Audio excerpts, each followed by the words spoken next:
Baik, Bapak Ibu sudah dikasih Tuhan, mari kita mulai berdoa, menyiapkan hati untuk menerima kebenaran firman Tuhan. Bapak Surgawi, Allah yang kami sembah dalam nama Tuhan Yesus, terima kasih Tuhan untuk kami boleh sebentar menikmati kebenaran firman-Mu.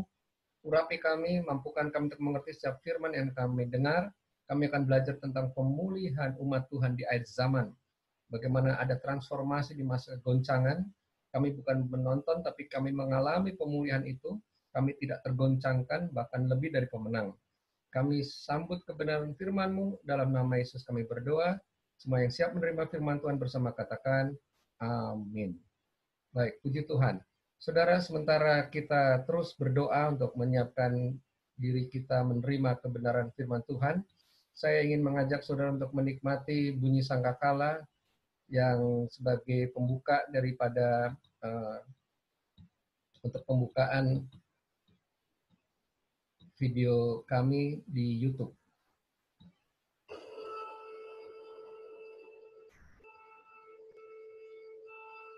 Doakan inilah kanal Pendip Sangkakala, masih under construction, dan ini untuk disajikan bagi para milenial maupun para pemula, walaupun nanti terus diperdalam untuk semua orang Kristen yang sudah lama.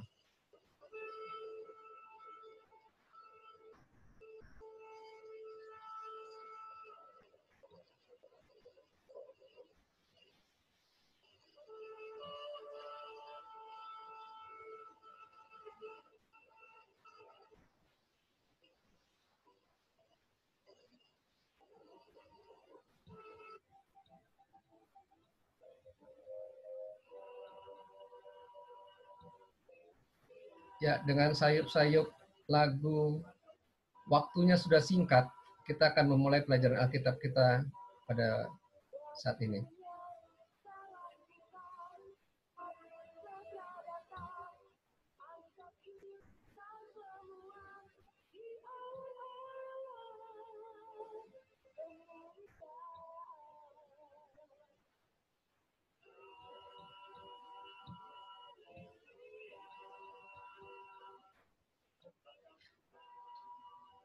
Pemulihan umat Tuhan di akhir zaman.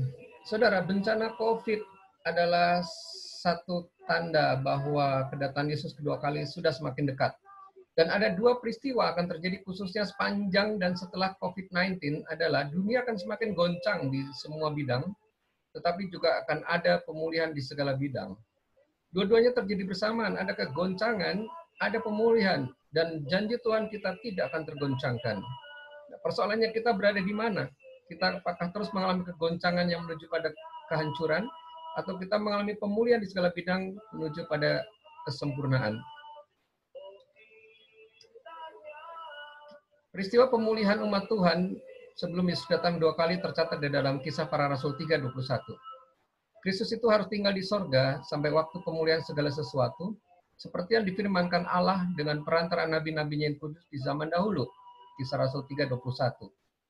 Nah, Kristus harus tinggal di sorga, artinya dia tidak akan datang kembali sebelum terjadi pemulihan segala sesuatu. Pemulihan segala sesuatu, bahasa populernya sekarang adalah reformasi atau transformasi. Reformasi adalah pemulihan untuk pribadi lepas pribadi, dan transformasi adalah pemulihan untuk komunitas atau masyarakat secara luas. Nah, saudara, situasi akhir zaman menurut 2 Timotius 3:1, ketahuilah bahwa pada hari-hari terakhir akan datang masa yang sukar. Nah, saudara, sekarang ini keadaan makin sukar. Dan kita sudah mengalami, makin lama makin sukar. Saya tidak bahas. Dan kesukaran terjadi karena meningkatnya bencana alam di sana-sini. Malapetaka makin mematikan, virus makin ganas, manusia makin jahat, kegoncangan agama, politik, ekonomi, sosial makin mencekam di seluruh muka bumi ini. Dan nanti puncaknya, saudara, Lukas 21-26, orang akan mati ketakutan karena kecemasan, berhubung dengan segala apa yang menimpa bumi ini, sebab kuasa-kuasa langit akan goncang. Orang mati ketakutan. Kenapa? Karena cemas berhubung dengan segala apa yang menimpa bumi ini. Artinya, saudara, keadaan dunia pada bulan-bulan ke depan tidak lebih baik. Makin buruk dan makin mencemaskan sampai orang mati ketakutan karena keadaan bumi. Nah, sebelum kita lanjutkan, kalau Anda belajar akhir zaman, samakan dulu definisi dan paradigma. Yang pertama, bahwa akhir zaman itu bukan kiamat. tetapi menyongsong kedatangan Tuhan Yesus kedua kali. Dan Tuhan Yesus datang dua kali akan terjadi dalam dua tahap. Yang pertama disebut rapture atau pengangkatan jemaat, dan yang kedua disebut second coming atau kedatangan Yesus yang kedua kali. Tetapi akhir zaman juga adalah akhir dari sejarah manusia, di mana manusia akan masuk dalam sejarah kerajaan Allah, atau disebut dengan kerajaan 1000 tahun, di mana Yesus akan menjadi Tuhan di atas segala Tuhan, dan Raja di atas segala Raja, dan kita akan ikut memerintah sebagai imam dan Raja 1000 tahun lamanya. Siapkan dirimu. Tuhan Yesus akan datang kedua kali juga terjadi dalam dua tahap, yaitu Tuhan Yesus datang untuk menjemput umatnya, yang dikenal dengan istilah pengangkatan atau rapture atau harpazo atau epifania. Epifania itu Tuhan Yesus menyatakan diri kepada mempelainya. Harpazo, umat Tuhan menghilang dari muka bumi ini, diamankan dari masa murka Allah. Yesus datang untuk menjemput mempelainya masuk dalam pesta kawin anak domba. Sementara tahap kedua, Tuhan Yesus akan datang bersama umatnya. Kedatangan kedua atau second coming atau parusia, di mana Tuhan Yesus akan menyatakan diri kepada seluruh umat manusia untuk mendirikan kerajaan 1000 tahun. Nah, saudara, saya mempunyai sebuah quotes, di mana quotes ini, ya, no rapture before revival, and no revival before reformation. Tidak ada pengangkatan sebelum kebangunan rohani, dan tidak ada kebangunan rohani sebelum reformasi. Reformasi pemulihan pribadi-pribadi, pemulihan komunitas. Melalui pemulihan itu kemudian terjadi revival kebangunan rohani, dan dari kebangunan rohani barulah pengangkatan itu terjadi. Nah, saat ini kita masuk masa pemulihan jemaat atau masa penampian atau masa penyaringan, untuk membawa umat Tuhan kembali kepada rencana dan panggilan Tuhan melalui kehendak Tuhan pada zaman ini. Jadi kita sudah mulai masuk masa pemurnian, masa penyaringan. Melalui kesukaran ini adalah baptisan api, supaya anak-anak Tuhan, umat Tuhan kembali pada panggilannya. Karena Tuhan akan menjadi raja, dia pemimpin, dia akan mengendalikan dunia ini. Dia akan mengatur, dia akan menuntun semua umatnya pada tujuannya. Nah, umat Kristen terbagi dalam dua kelompok hari-hari ini, yaitu yang mempersiapkan diri, dia akan mengalami pemulihan transformasi, dan pasti terangkat pada waktu Yesus datang menjemput mempelainya. Tetapi ada juga orang Kristen yang tidak mau mempersiapkan diri, dia akan mengalami tribulasi atau kesukaran besar, dan bisa tertinggal kalau tidak segera bertobat atau tidak segera berbalik, dan saat Yesus datang kembali. Nah, di dalam gambar ini digambarkan ada dua kelompok Kristen, yang satu mengalami transformasi, yang satu mengalami tribulasi. Kristen terbagi dua kelompok, ada Kristen model Nuh dan Lot, ada orang-orang yang duniawi, yang menentang Tuhan. Ada hamba setia, ada hamba yang jahat. Ada Kristen bijaksana, ada Kristen bodoh. Nah, Nuh dan Lot. Nuh diamankan masuk dalam bahtera, setelah itu dunia binasa oleh air bah. Lot, istri dan anak-anaknya keluar dari Sodom Gomora, setelah itu Sodom Gomora binasa oleh api dan belerang. Demikian juga hamba yang setia adalah orang-orang Kristen yang mempersiapkan diri. Ya, tidak ada kepahitan, tidak luka, dan dia mengejar kekudusan. 5 gadis bijaksana adalah penuh minyaknya. Dia menyala-nyala bergairah dalam Tuhan. Saya lompat dulu ke Kristen 2 dan 5 talenta. Ini adalah Kristen yang rajin mengembangkan bakat dan karunia. Kemudian adalah Kristen domba, yaitu Kristen yang menjadi seperti Yesus, penuh kepedulian, rela berkorban.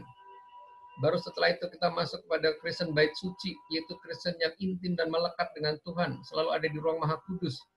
Lalu Kristen gandum adalah Kristen yang melipat ganda, Kristen yang berbuah lebat. Dan lanjutkan Kristen emas, perak, permata, Kristen dipakai untuk perkara mulia. Nah, saudara, Kristen-Kristen ini akan mengalami transformasi. Dia akan masuk dalam penuaian besar. Dan pada waktu kegoncangan di depan, dia tidak tergoncangkan. Bahkan pada waktu Yesus datang menjemput mempelainya, dia pasti terangkat. Dan dia akan pasti ikut memerintah bersama Yesus dalam kerajaan 1000 tahun. Tetapi kalau dia Kristen yang duniawi menentang Tuhan, dia Kristen hamba yang jahat, gontok-gontokan, tidak berjaga-jaga, kepahitan, 5 gadis bodoh, suam-suam kuku, Kristen kayu rumput jerami, tidak siap dimurnikan. Kemudian Kristen halaman, jauh dari hadirat Tuhan. Kristen 1 talenta, pemalas. Kristen ilalang, tidak berbuah. Dan Kristen kambing, tidak peduli orang lain. dia membuka diri terhadap kuasa gelap, maka dia akan mengalami malapetaka, dia akan mengalami aniaya. Pada masa sukarnya dia bisa goncang, bahkan bisa murtad. Pada waktu Yesus datang menjemput mempelainya, pasti tertinggal. Dan bahkan nanti masuk pada masa kesukaran besar, mengalami 7 cawan murka, dan mungkin tidak akan mengalami kerajaan 1000 tahun. Nah, saudara, lalu apa yang harus kita lakukan menghadapi kegoncangan atau untuk mengalami pemulihan di masa kegoncangan ini? Di dalam slide berikut ini saya lanjutkan, bagaimana caranya agar kita mengalami pemulihan di segala bidang saat terjadi kegoncangan di segala bidang multidimensi. Nah, saudara, peristiwa COVID-19 ini adalah salah satu cara yang Tuhan pakai untuk memulihkan banyak hal. Dengan adanya COVID-19 ini terjadilah yang namanya lockdown atau pembatasan sosial berskala besar atau PSBB, di mana akhirnya banyak keluarga tinggal di rumah, terjadi pemulihan keluarga. Karena banyak di rumah, terjadi pemulihan keluarga, terjadi mesbah ibadah keluarga, pemulihan gereja, tidak kebaktian di gedung. Kita adalah bait Allah, rumah kediaman roh Allah, kediaman roh kudus. Kemudian terjadi pemulihan iman, karena sekarang ini semua orang mengandalkan Tuhan. Semua tidak tahu lagi kemana minta tolong, dan akhirnya semua mencari Tuhan, dan hanya bersandar kepada Tuhan. Kemudian kita melihat lagi ada pemulihan atmosfer. Bersih, nggak ada polusi. Kendaraan berkurang, pabrik-pabrik tutup. Ada pemulihan di segala bidang. Tapi juga akan ada pemulihan kerajaan ekonomi kerajaan Allah. Nah, di sini mulai terpecah. Mana yang mengandalkan Tuhan, mana akhirnya terjerat oleh mamon. Akhirnya masuk dalam ekonomi 666, ekonomi antikris. Ini sekarang saudara mulai nyata di depan kita. Nah, bagaimana cara praktisnya? Sekarang ini zamannya komputer, jadi saya menggunakan analogi bagaimana memperbaiki, memulihkan komputer. Caranya ada 3R, yaitu mereview, mereset, dan reinstall. Pertama, mereview dulu. Bagaimana kita memeriksa, merenungkan kembali siapa saya, dan apa tujuan hidup saya. Kita periksa siapa saya, dan apa tujuan hidup saya. Dalam Efesus 1, ayat yang keempat, sebab di dalam Dia, Allah telah memilih kita sebelum dunia dijadikan, supaya kita kudus dan tak bercacat di hadapannya. Di dalam Dia, Allah telah memilih kita sebelum dunia diciptakan. Saudara, di bagian A ini kecil, Tuhan memilih kita sebelum langit dan bumi ada. Sebelum Adam dan Hawa diciptakan, Tuhan sudah memilih kita. Kita istimewa di depan Tuhan. Supaya apa? Supaya kita kudus. Supaya kita kudus dan tak bercacat di hadapannya. Jadi goal kita, orang Kristen ini, supaya hidup kudus dan tak bercacat pada waktu kedatangan Yesus kedua kali. Yesaya 43:4. Oleh karena engkau berharga di mataku dan mulia, dan aku ini mengasihi engkau, maka aku memberikan manusia sebagai gantimu, dan bangsa-bangsa sebagai ganti nyawamu. Luar biasa. Karena engkau berharga di mataku, saudara, kita berharga di mata Tuhan. Dan kita ini mulia di hadapan Tuhan. Dan Tuhan sangat mengasihi kita. Itulah Bapa yang penuh kasih. Maka dia memberikan manusia sebagai ganti nyawa kita. Dia memberikan Yesus Kristus, karya Kristus, di mati kayu salib, bangkit untuk menggantikan kita, sehingga kita beroleh hidup yang kekal. Dan bangsa-bangsa sebagai ganti nyawamu. Dan Roma 8 ayat 29, sebab semua orang yang dipilihnya dari semula, mereka juga ditentukannya dari semula, untuk menjadi serupa dengan gambaran anaknya, menjadi serupa dengan Yesus, supaya ia anaknya itu menjadi yang sulung di antara banyak saudara.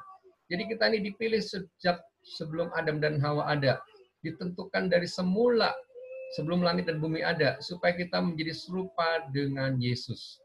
Itulah goal kita. Direview lagi, ditata lagi. Kemudian kita mengevaluasi juga perjalanan hidup kita. Apakah hidup kita ini sudah menuju pada tujuan panggilan Tuhan atau menyimpang? Setelah kita tahu apa tujuan panggilan Tuhan, kita periksa kemana perjalanan hidup kita.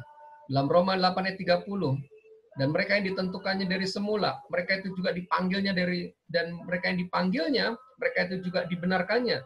Dan mereka yang dibenarkannya, mereka itu juga dimuliakannya. Jadi naik terus, from glory to glory, dari kemuliaan kepada kemuliaan. ditentukan, dipanggil, dibenarkan, sampai dimuliakan. Ya, kembali menerima kemuliaan Tuhan. Kemudian kita juga evaluasi kualitas cinta mula-mula kita. Apakah Roh Kudus dalam kita masih menyala-nyala mencintai Tuhan Yesus? Kita ingat kebaikannya, ingat kasih-Nya, hitung berkat-berkat-Nya. Dalam Mazmur 48 ayat 10, kami mengingat, ya Allah, kasih setiamu di dalam bait-Mu. Mungkin hari-hari kita sedang down, kita sedang merasa tinggal Tuhan atau jauh dari Tuhan.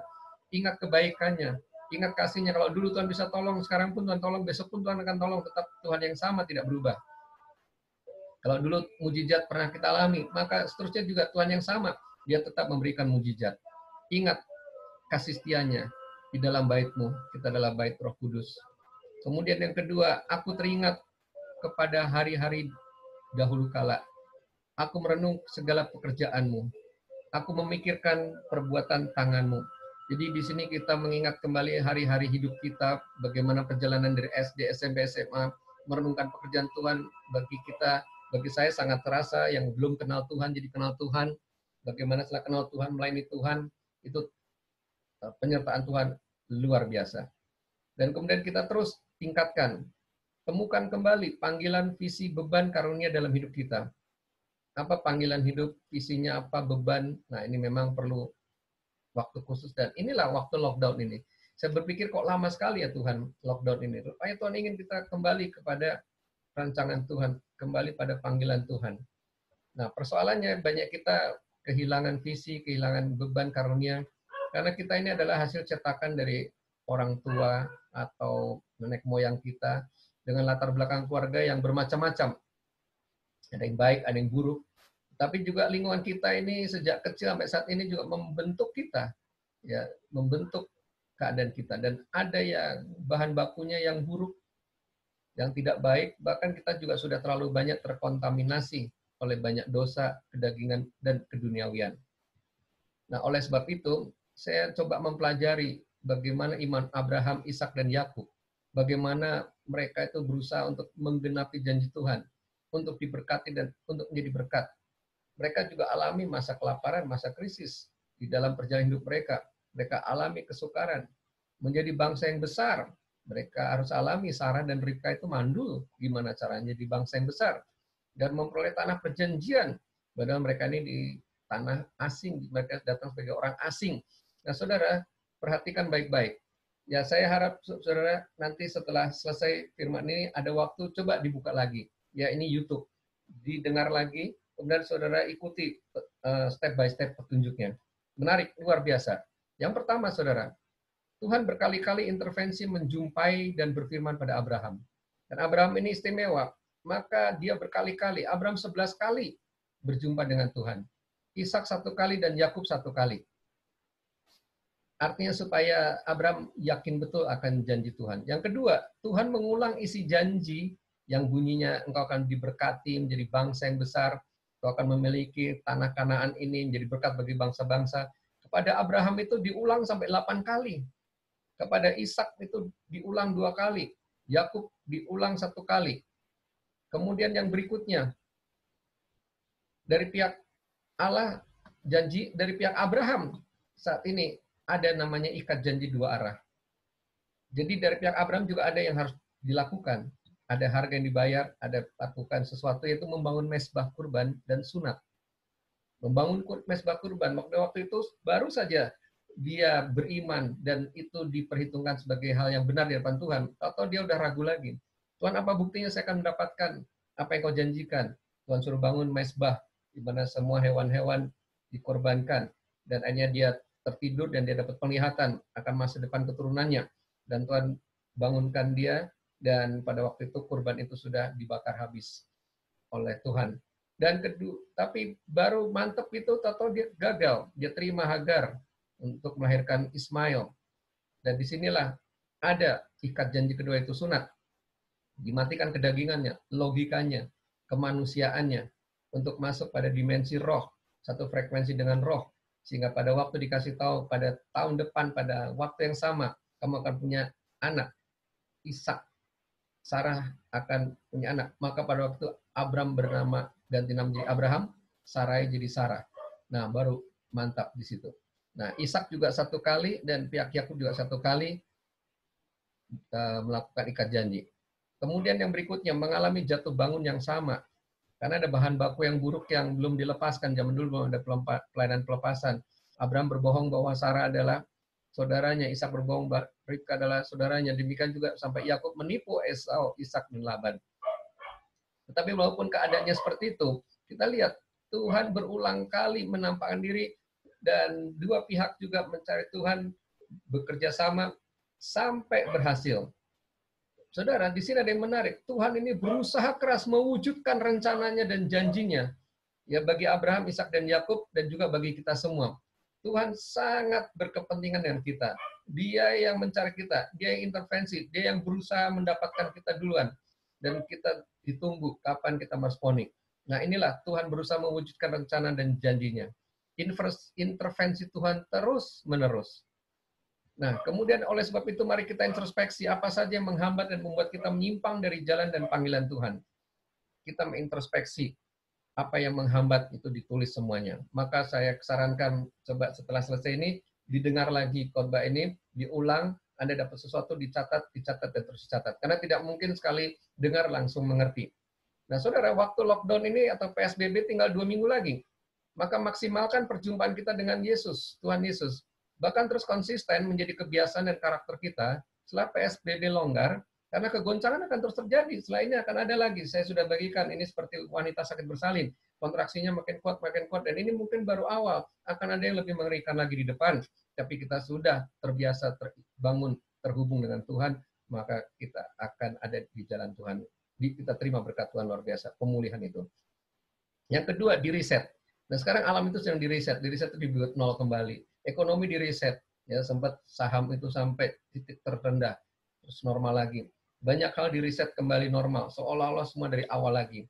Jadi untuk menata ulang hidup kita dengan mengembalikan pada normal, kita kembali pada kasih mula-mula pada waktu kita pertama kali lahir baru, kembali menyala-nyala, bergairah dalam Tuhan dan terus menerus diperbaharui. Dalam 2 Korintus 5 ayat 17, jadi siapa yang ada di dalam Kristus, dia adalah ciptaan baru, yang lama sudah berlalu, sesungguhnya yang baru sudah datang. Nah, yang lama ini di reset, yang lama ini di delete, yang lama ini dihapuskan, karena yang baru itu sudah datang. Jadi saudara, dalam proses reset ini ada delete. Ya, di delete, membersihkan, menghapus data masa lalu, semua trauma, semua yang negatif, yang kotor, bahan baku yang berupa kebiasaan buruk, pikiran negatif, kepahitan, keterikatan, hobi-hobi duniawi, yang membuat kita susah atau jauh dari Tuhan, kenikmatan dunia yang menghambat pertumbuhan rohani, ini semua kita delete, ya. Dan dalam rangka perjalanan hidup kita memenuhi panggilan Tuhan dengan cara melalui doa, pelepasan, dan melalui pengampunan dosa. Nah, di dalam Filipi 3:7, tetapi apa yang dahulu merupakan keuntungan bagiku, sekarang kuanggap rugi karena Kristus. Nah, apa yang dulu merupakan keuntungan. Mungkin kita senang bermain game, mungkin kita senang banyak habis waktu untuk dunia, hal-hal yang tidak membangun hubungan intim dengan Tuhan. Sekarang ku anggap rugi karena Kristus. Nah, saudara, kali ini harus benar-benar kita harus rela untuk menyerahkan hak, ya, kesukaan-kesukaan kita, karena Kristus itu lebih dari segala-galanya. Malahan segala sesuatu kuanggap rugi karena pengalaman akan Kristus Yesus Tuhanku lebih mulia daripada semuanya. Betul-betul kali ini kita harus tinggalkan semua kesenangan-kesenangan dunia atau hobi-hobi apa yang tidak tidak membangun dan tidak menghambat pertumbuhan kita dengan Tuhan. Oleh karena dialah aku telah melepaskan semuanya itu dan menganggapnya sampah supaya aku memperoleh Kristus. Anggap sampah. Nah, ini di-delete. Semua yang hal-hal yang dulu kesukaan itu di-delete semua, karena itu seperti sampah. Yang kedua, di-refresh, penyegaran agar lancar, di-refresh. Mungkin ada kotoran-kotoran di program, di-refresh. Filipi 3:13, saudara-saudara, aku sendiri tidak menganggap bahwa aku telah menangkapnya, tetapi inilah yang kulakukan. Aku melupakan apa yang telah di belakangku dan mengarahkan diri kepada apa yang di hadapanku. Jadi aku melupakan di belakang. Sudah yang lalu berlalu. Sudah yang lama semua kita selesai dan mengarahkan diri pada apa yang di hadapanku, kepada tujuan. Nah, di reinstall. Filipi 3:14, dan berlari-lari kepada tujuan untuk memperoleh hadiah, yaitu panggilan surgawi dari Allah dan Kristus Yesus. Nah, kita diinstal ulang, ya, tujuan kita diinstal ulang, bahwa kita ada mahkota tersedia, panggilan surgawi, ditata ulang, dicipta ulang hidup kita, ya, dikembalikan sesuai dengan gambar dan rupa Allah, kembali kepada kasih mula-mula, kembali menyala bergairah dalam Tuhan, terus diperbaharui.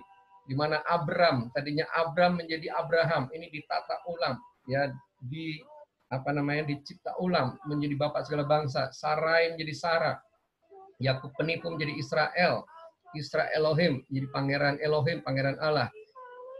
Di dalam 2 Korintus 5:17 tadi dikatakan, siapa dalam Kristus ciptaan baru, yang lama sudah berlalu, sudah di-delete. Nah, sekarang yang baru sudah datang. Kita install yang baru, perkara-perkara yang baru. Kita download perkara-perkara surgawi, pikiran, perasaan Kristus, pikiran positif, kasih Kristus, semua di-download. Filipi 2:5, hendaklah kamu dalam hidupmu bersama menaruh pikiran dan perasaan yang terdapat juga dalam Kristus Yesus.